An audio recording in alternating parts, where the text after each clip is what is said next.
Yeah, it's hard to put into words. I feel really so sad for his children. I was corresponding with him. We were texting, so I spoke to him about a week ago. The quality of his life was deteriorating so rapidly. But he was he was the funniest man. He was such a joy to work with, and I want to just remember him in that spirit because anytime he was on set, he brought so much fun to it. He had a great sense of humor. He was easy to work with. We got along instantly. As I'm reading the pilot for the first time, I got this anxiety. I'm like, oh my God, I forget all the time. Can you stop saying Oh, sorry. Oh, Excuse me. You forget. I've never done that before. Sorry, I apologize. I've never done that. Forgive me, everyone. Any show that starts with a talking head song with you jogging through the streets, I was sort of already in anyway. We were like, you've got to have good music. It's right? so If you important. don't have the right music, then you're in trouble. It's so And then we were really tight on the budget, so we blew an entire budget on that that one song. song. Let me give you a quick juggling lesson. Yeah. So, in 1982, I won second place in international juniors competition in juggling. So it's a crossing pattern: 1, 2, 3, 1, 2, 3, 1, 2, 3. Now, when you do 4, and God help me, one. Oh! Right, you might find our next guest filed under the categories Amazing A-List Actor, Top-Notch Racing Driver, The World's Sexiest Man. He's now starring in the gripping new thriller Memory of a Killer, here we go, which continues weekly on Monday. So let's whip up a frenzy for the delightful Patrick Dempsey!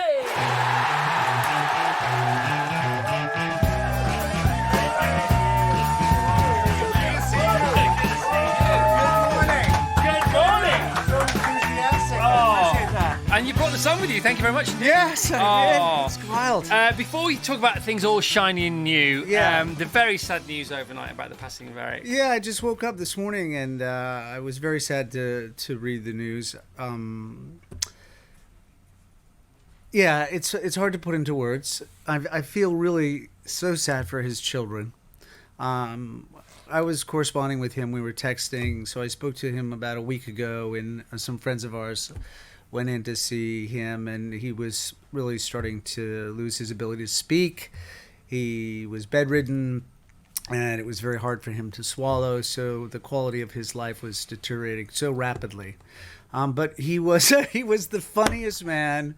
He was such a joy to work with, and I want to just remember him in that spirit because anytime he was on set, he brought so much fun to it. He had a great sense of humor. He was easy to work with. We got along instantly. First scene was him in all his glory, coming out of the bathroom with a towel on, looking amazing, making me feel completely out of shape and insignificant. And Did you pick up your game after that? yeah, I had to, but we hit it off because there was never really any competition. There was just this wonderful mutual respect. He's wickedly intelligent, and I'm always going to remember those moments of fun that we had together and celebrate the joy that he did bring to people's lives. And the real loss is for us who don't have him anymore. Yeah. He did an incredible job at bringing awareness to this horrible disease in those remaining days, which was really brave of him to do. It just reminds us that we all have to celebrate every day like it's our last day because, I'm at the age now where I'm wearing glasses because I can't see. We both can't see anything. And I can't see to find my glasses when I'm wearing my glasses to look for other glasses. I lose mine all the time, so I had to bring these today. But it's something that we have to remember, and certainly in a world there is just so much crisis and there is so much tragedy that we really need to be grateful for every moment that we have, spend time with our families, do things that are better, that are the benefit of other people, to be of service, to be kind, to be loving, and these values with our leadership, unfortunately, that we're seeing around the world, and certainly in America with this horrible, corrupt government that is currently running America. We have to remember treat our neighbors and our friends with the right values. And when people are going through challenges and horrific challenges, it does, of course, give the rest of us a chance to step up. And you've right. done that. I mean, I was going to talk about this later, but it's a lovely It sort of segue. fits into what's happening. Tell us about the Dempsey Center. The Dempsey Center was inspired by my mom's cancer journey. She was diagnosed with ovarian cancer in the late 90s, had over 12 reoccurrences. So it felt like every 2 years it would come back and we would have to go back in for treatment. And she inspired the Dempsey Center. And what we do there, and certainly you're dealing with it here in this country with the princess and her cancer diagnosis, and now the king as well. We don't treat the disease, we treat the person holistically. We provide services like acupuncture, Reiki, nutrition, counseling, which is one of the biggest things that is needed so people can talk. Support for the caregivers. I think people forget how difficult it is to be with someone who is going through the treatment and trying to be strong as a caregiver, and certainly with Eric and that, and then what we're talking about with memory, with the killer, with dementia, the same thing. So you need that support service. You need that because you come out of treatment with all the breakthroughs that we've had with medicine and with the chemicals. You may be cured, but you're not emotionally healed. And also there's a wonderful group here, Maggie's group, if you're familiar with them, and the work that they do is very similar. So I wanted to bring awareness to what's happening in this country. So if anybody is going through cancer right now or they need support, I would turn to them. We also are working with 4 other countries, and now we're based in the town I grew up in, and we service, I think now 34 states as well, virtually. And that's why it's so important. It's obviously important to help if you can, and it's the most selfless thing you can do because it makes you feel great. Well, you know, it's interesting because I got up this morning and I was like, how do I put a positive spin on this day? Because it's like the last thing I want to do is come in and talk about anything and talk about a show and promote something. And it's also my daughter's 24th birthday, so you're celebrating life, and it makes you think about your own mortality and how much time do you have left. And I'm a big believer in stoicism. Religion is interesting. I mean, the dogma is a bit of a problem, but I think spirituality is very important. And it's like you really have to be of service. I don't care how much fame you have, how much money you have, unless you do something that is for the benefit of others. That is really what life is about. And you won't be truly happy unless you do. You really won't. And when you're working collectively, and I think with the staff at the center or even with the board, you have people that have all these different disciplines, and they're bringing something to the table, and there is such joy in that work, and that's what we really need to do. And I think because of social media, I mean, you can get in the right algorithms where you can stay positive. And that's the key, is really seeking out and finding the positive things and being able to have acts of kindness. And the hardest thing is, especially when you're in a city, when you have so many people that are fighting for their space, they may be very aggressive with you in the morning on the tube, or they're fighting. You have to understand, okay, what is troubling that person? Do I have enough self-discipline to be able to step back and go, what's going on? Can I help you? And what's wrong? And I think these are the values that we're really not getting enforced by our leadership, by the government and by our spiritual leaders and things like that. And that has to happen with us individually, and to remember those values. Can I say thanks for coming in still? Because you could have cancelled so easily. I really appreciate you coming in. My pleasure. I thought it was like, what can we do? And I think I just wanted to remember Eric in a positive way. He was funny as all hell. He just really had a great sense of humor. Nobody's going to forget McSteamy versus McDreamy anytime soon. It's really something. And, it was. It just makes you appreciate life that much more, and to have had time with him and to get to know him. And we've got to stay fit. We've got to stay fit because we get to stay fit. Well, that's the important thing too. Is I think now that we're talking about it, is to really understand your family history.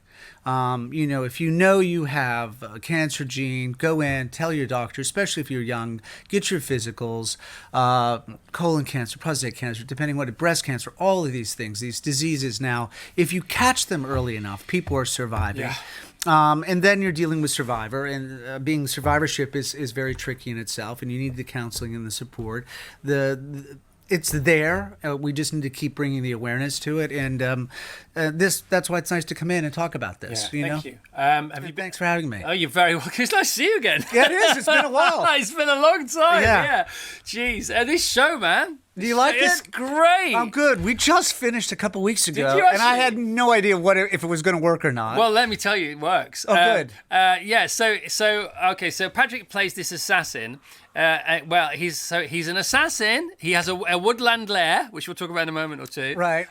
He has a daughter that he dotes on. He has a bit of a douchebag for a son-in-law, which we'll get to maybe. Yeah. I suppose that's how it works. That's what we're supposed to think anyway. Maybe there's some kind of. I think if you have a daughter or anything, you're always cautious about the boys they're bringing especially if he doesn't have a job. If he doesn't have a job, it's really frustrating. Yeah, and he thinks $2,000 will keep his pregnant wife from. Yeah, he's an inventor. Yeah, he's an inventor. It's funny, man. It's funny as well. But assassin by day and night. But the cover is a photocopier salesman. However, that's not the twist. The twist is He's an assassin. no. The twist is that he's The twist is Yeah. the mental twist is Yeah. that he early onset dementia. and that happens in episode 1. I didn't know what to mention, but then I saw a couple of interviews with you. You did a great interview on the Today Show, and they talk about it there. It's really good. Right. So he has dementia in a family history of Which that. is so interesting. It's really interesting. So he doesn't know. Like we all get to our ATM and we sometimes forget our number. Of like, Yeah.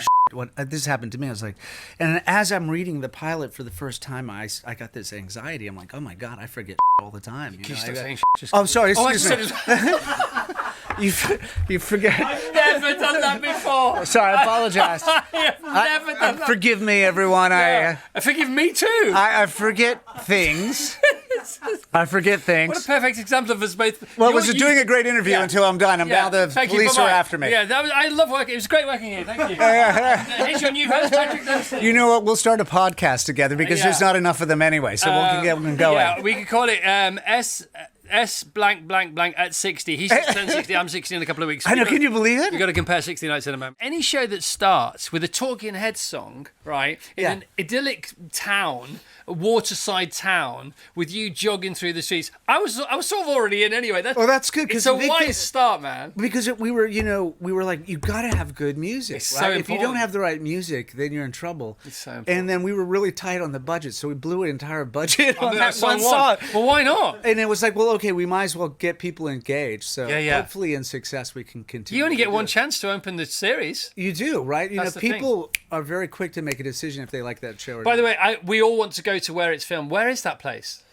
We shot it in Toronto. All right, okay. So wait, outside of it's like a little city outside of Toronto. it's a city. It's a little the most town. beautiful city in the world. Yeah, well, it's a little town by a lake outside of Toronto. So All right. we shot the whole thing there. Now, what's ironic is you are a very decent racing driver, aren't you? Well, thank you. I love it. Yes. Yeah, you are. I mean, and there's some great drivers you're out really, there, but you're really good at it. I mean, unfortunately, you're very, very good at it. I've had first-hand experience of this. it's hard to do. But yeah, I love it.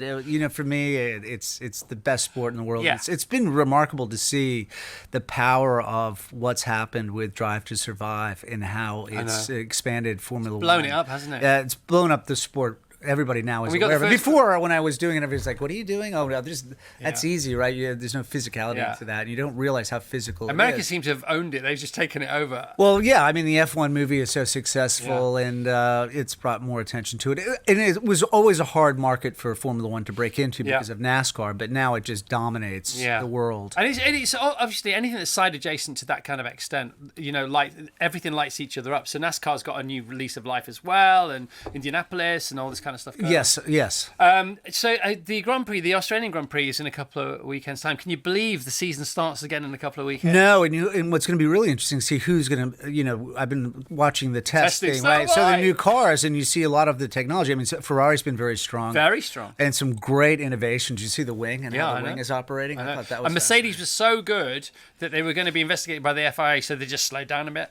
Well, I think they're all sandbagging right now. So So do we I. won't really know. I think Aston Martin are really sandbagging. Yeah, and it's going to be interesting to see what happens with Yeah. Adrian Newey's new car and what happens. But it's going to be fascinating because it's a whole new platform. Yeah. And we won't know for the first few races who's going to dominate. How many Grand Prix you been to?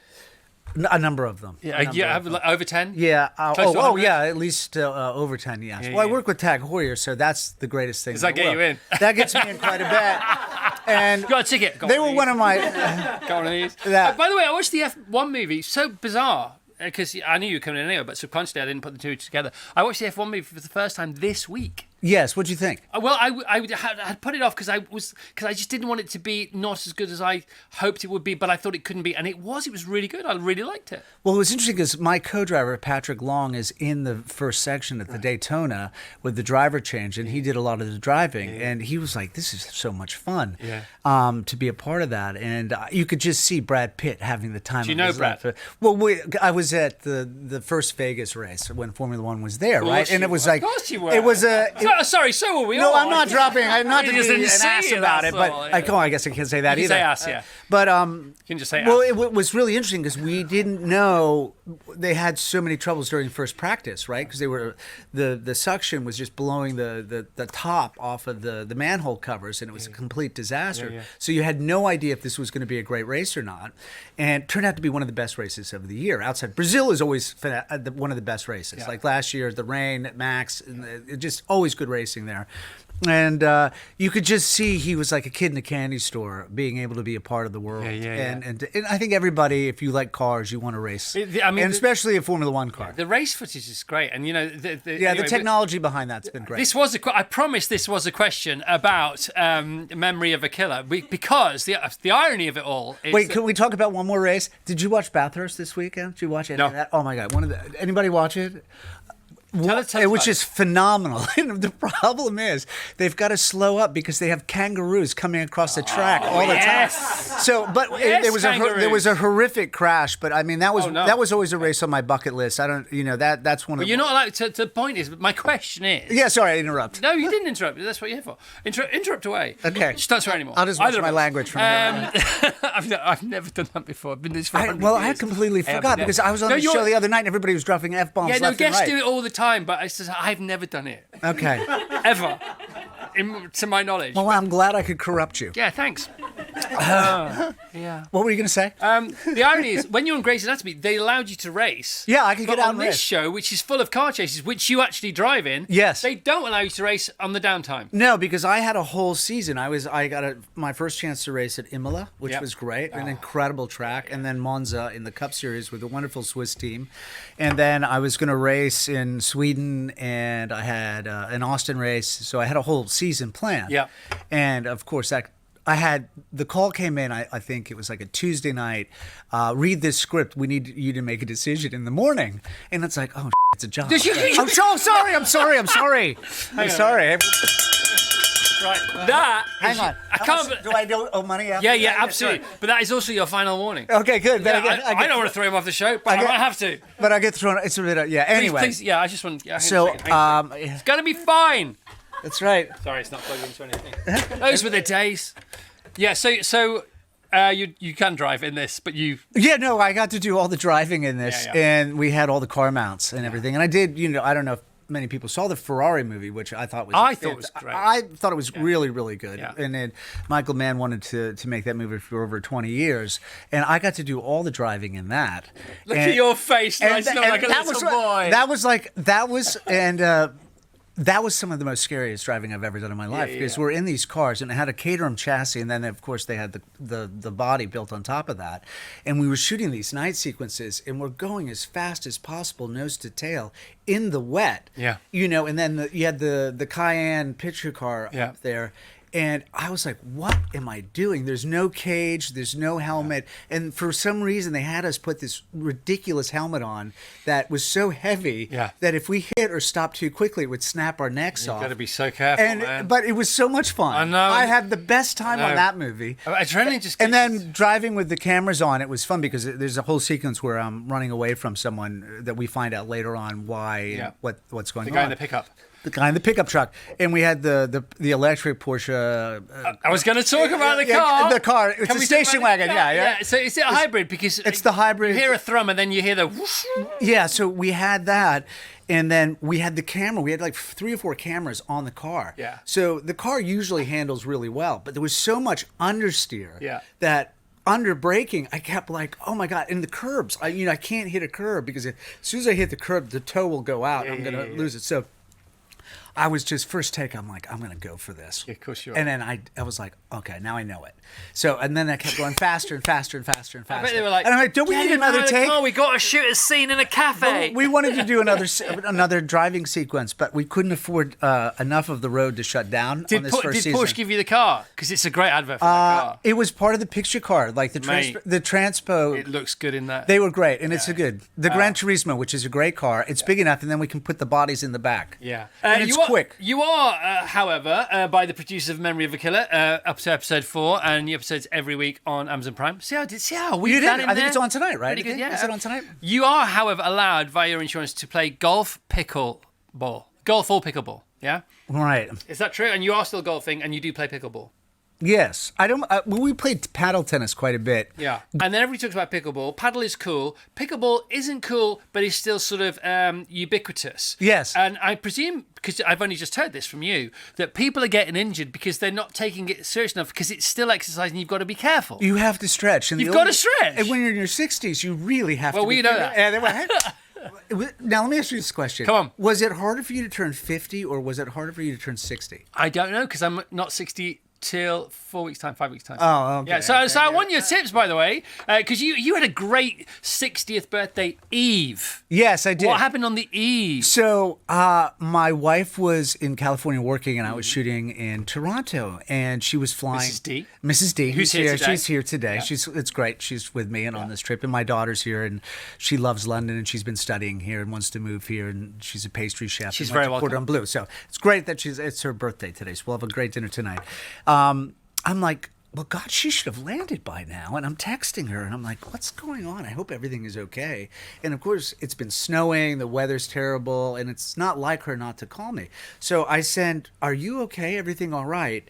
I push send, and the next thing I hear this, I'm like, oh, God, I'm in trouble. What's happened? I must have done something, because it was like a really aggressive knock. I open up the door, and there she is. Yeah! And that was my Mrs. Dreamy. Mrs. Dreamy came in. Mrs. Dreamy. Mrs. Dreamy, girl power. So we had a great night, and it was great. It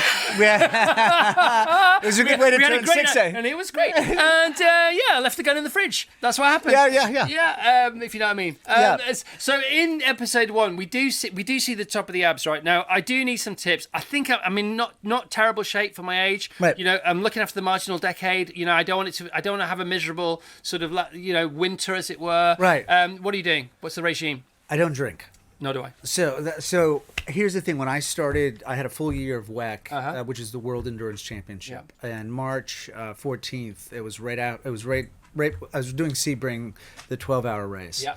And I was like, I really need to get disciplined now. I need to stop drinking. So I stopped drinking. When was that, if you don't mind me asking? That was 2015. Right. And that made a huge difference. Macro decision. It's huge. And we're starting to see the data, how bad it is for you anyway. Yeah. So I don't miss that unless I'm on the podium. Then I'll have a little sip. Then the champagne. You do still? Sip. Good for you. If you're, because I don't miss it at all. Yeah. It was a conscious decision of just like, I don't want to do this anymore. And when we won at Le Mans as a team owner, I had a little sip, and I just had a sip. And I finished second as a driver, which was great. So it was a dream come true. And then we were on the podium in Japan in WEC. So, but I knew I had 1 year at my age because I was about to turn 50, and I knew I had a full ride with Porsche. We had a great team, and I really wanted to go for it. And you have to work out, you have to watch your weight, and all of those things, and you have to be much more disciplined. So, if you work out hard, with weights for 25 minutes, you do your cardio, you watch your diet, and it doesn't take much. It doesn't take much, and it's just it's breaking that routine. And believe me, I used to love my tequila post race. It's good, but or not mid race. No, only between stints. Yeah, exactly. Right? That's what they used to do. But in the old days, they used to do that. I know. You used to have a shot. You'd have to in those cars to you get drunk and off you go. You started juggling. That's how I got started. And once a juggler, always a juggler. Can you still juggle? I can still juggle. Okay. You know why I started juggling? We Yeah. have to talk about Michaela Schifrin, who just won the gold medal, and Lindsey Vonn, and Yep. the Americans. Breezy won the downhill, and Jesse How great is Diggins. the Winter Olympics, by the way? Unbelievable! So good, isn't it? So great, and it's so great to see what's been happening on the Alpine side, you know, of that, and the amount of pressure. So. How I get to the juggling is that Inmar Stenmark, who I was going to race with this year, Inmar Stenmark was the best skier of the 70s. And his whole, apples too, I get some breakfast. See, he would ride the unicycle to improve his balance. So I figured, okay, if I'm going to be an Olympic champion, Yes. I need to learn how to ride a unicycle. And at this time, Sears and Roebuck was a catalog. You couldn't order anything online or anything like that. You had to go and sort of send in your check. So I would sell seeds door to door in a little rural community in Maine to get enough money to buy my unicycle to improve my balance. So I would ride it to school. And one day, the power went out in shop class. In shop classes where you do woodwork and things like that. And we had nothing to do. And Paul McKinney, who was this ex-Green Beret, kind of hippie, and we all were making hammer dulcimers. That was what we were doing, and we couldn't finish. So he goes, let's start to juggle. Yeah, come on. There you go. And now what's cool is that you see all the racers juggling before the race. Because, of course they do. Because what it does, it helps your situational awareness. Well, Brad does it in the movie, doesn't he? Well, that's because he picked it up from watching everybody. Now, okay, 4 is very... Four, okay, come on. now you're putting me on the spot. I'm going to have to stand... 4 and you can go, all right? Okay, 4 is very easy because all you're doing is 4. And let me give you a quick juggling lesson. Yeah. So... It's called a cascade, and if you go to IGA, which is the International Jugglers Association, you're going to see some amazing jugglers, and the technique that they have is... By the way, the World Championships, Juggling World Championships, are a thing to behold. Oh, can I tell you another side story? Yes. So, in You've got to go. I'm going to get in trouble, but it's up to you. In 1982, I won second place in International Juniors competition in juggling. So, it's a crossing pattern. 1, 2, 3, 1, 2, 3, 1, 2, 3. Now, when you do 4, and God help me, 1... Oh! So it's 2. I used to be able to do 5. Well, give it one No. go. No, I don't want to bruise these wonderful apples. There's, Give it a go. I can't. There's no way I could do it. There's no way. Come on, let's do it. All right, here we go. This is really going to be Okay, embarrassing. one round you're going to get the biggest If I shit in swear, the the world. word will be even much Okay, more by the way, intense. if this happens, just let me say, Well, Memory of a Killer, it's out all the time. It's on Fox and Hulu in America. It's on Amazon Prime here. It's really, really good. I was really tired last night. I had to watch 1 episode for work. I watched 2, which I'm a bit baggy this morning. You look Very, very fabulous, by the way. Thank you, mate. So do you. That's Fabulous. Okay, if this works, big round of applause. That's the end of him, all right? Okay? So 5 is basically the same technique. Okay, It's here called we the go. cascade, right? Okay. So I can see if I can do a pass. Okay. Woo! Yeah!